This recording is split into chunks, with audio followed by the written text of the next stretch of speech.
Well, good morning, folks. It's 11 o'clock on the 27th of June, and we have just finished installing the trolling motor. I've only used 3 of the mounts, but it's on there solid. They had, I don't know if you can see them or not, but there's some rubber mounts that were slid down in some holes. I need to see about getting a couple of more.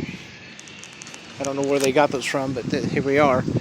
Anyway, long story short, my nephew and I got it installed, which I just got to wire it now. That's the next project. And then I'm going to leave the boat seats in it so that my tarp will drain instead of making my own little lake.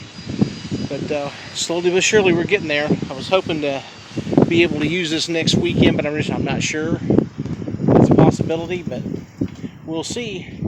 Anyway, oh, that's something else I got to do. I got to get this secured down on the decking, and then get a plug to work with that original boat plug or something.